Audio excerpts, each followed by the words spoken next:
പാലക്കാടിയിൽ താൽക്കാലിക toll gate നിർമ്മിക്കുന്നതിനെതിരെയാണ് ജനങ്ങൾ ശക്തമായ പ്രതിഷേധവുമായി മുന്നോട്ട് വന്നത്. ദേശീയപാതയടക്കം ഉപരോധിച്ചുകൊണ്ടാണ് പ്രതിഷേധമുണ്ടായത്. ടോൾ ഗേറ്റിനെതിരെ കുമ്പളങ്ങ് സ്വദേശികളുടെ പ്രതിഷേധം മാസങ്ങളായി തുടരുകയാണ്. ടോൾ ഗേറ്റ് നിർമ്മാണം നിർത്തിവെക്കണമെന്നാവശ്യപ്പെട്ട് കോടതിയെ അടക്കം സമീപിച്ചിരുന്നു. മഞ്ചേശ്വരം മണ്ഡലക്കാരും കാസർകോട്ട് ജില്ലയിലെ ജനങ്ങളും ഇപ്പോഴും നൂറ്റാണ്ടുകളായി സഞ്ചരിച്ച സഞ്ചാര സ്വാതന്ത്ര്യം നിഷേധിക്കപ്പെട്ട മേഖലകൾ ഒരു ഫുട് ഓവർ ബ്രിഡ്ജിന് വേണ്ടി പീഡിയുടെ മുമ്പിൽ ആറയുടെ മുമ്പിൽ യാചന നടത്തിക്കൊണ്ടിരിക്കുകയാണ്.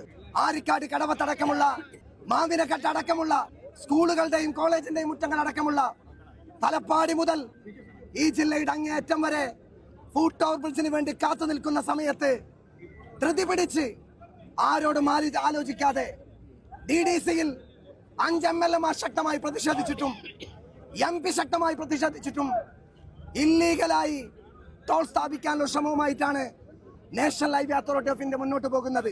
പ്രദേശത്തുള്ളവർ വിവിധ ആവശ്യങ്ങൾക്കായി കൂടുതലായും ആശ്രയിക്കുന്നത് മംഗളൂരു നഗരത്തെയാണ്. 2 ടോളുകൾ കടന്നുപോകേണ്ട സാഹചര്യം ഉണ്ടാകുന്നത് പ്രയാസമാണെന്ന പരാതിയാണ് പ്രതിഷേധക്കാർ ഉന്നയിക്കുന്നത്.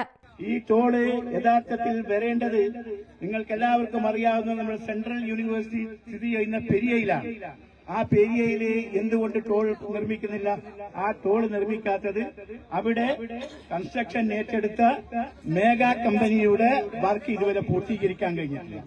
അപ്പൊ മേഗാ കമ്പനിയുടെ കുറ്റത്തിന്, അവർ ചെയ്ത കൃത്യവിലോപത്തിന്, അവരുടെ അപരാധത്തിന് നമ്മൾ ഈ പാവപ്പെട്ട ജനങ്ങളെ ശിക്ഷ അനുഭവിക്കണമെന്ന് പറയുന്നത് ഒരിക്കലും ശരിയല്ല എന്ന് എനിക്ക് പറയാം. പക്ഷേ നമ്മളെന്തിന് ടോൾ കൊടുക്കുന്നു?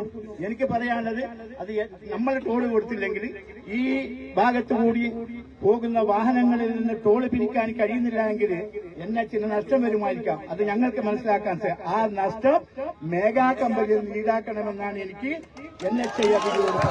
സ്ഥലത്ത് ജനങ്ങൾ തമ്പടിച്ച് മുദ്രാവാക്യം വിളിച്ചു. പ്രതിഷേധക്കാരും പോലീസുമായി ഉന്തും തള്ളുമുണ്ടാവുകയും ഗതാഗതം തടസ്സപ്പെടുകയും തുടർന്ന് പോലീസ് ജലബീരങ്കി പ്രയോഗിക്കുകയും ചെയ്തു. പിന്നാലെ പ്രതിഷേധക്കാരെ പോലീസ് അറസ്റ്റ് ചെയ്ത് നീക്കുകയായിരുന്നു. ടോൾ ഗേറ്റിന്റെ നിർമ്മാണ പ്രവൃത്തികൾ നിർത്തിവെക്കണമെന്നാണ് പ്രതിഷേധക്കാരുടെ ആവശ്യം. Zee Malayalam news, Kasaragod. ഏറ്റവും പുതിയ വാർത്തകളും വിശേഷങ്ങളും വിരൽ തുമ്പിലറിയാൻ സീ മലയാളം ന്യൂസ് എല്ലാ ഡിജിറ്റൽ പ്ലാറ്റ്ഫോമുകളിലും ലഭ്യം.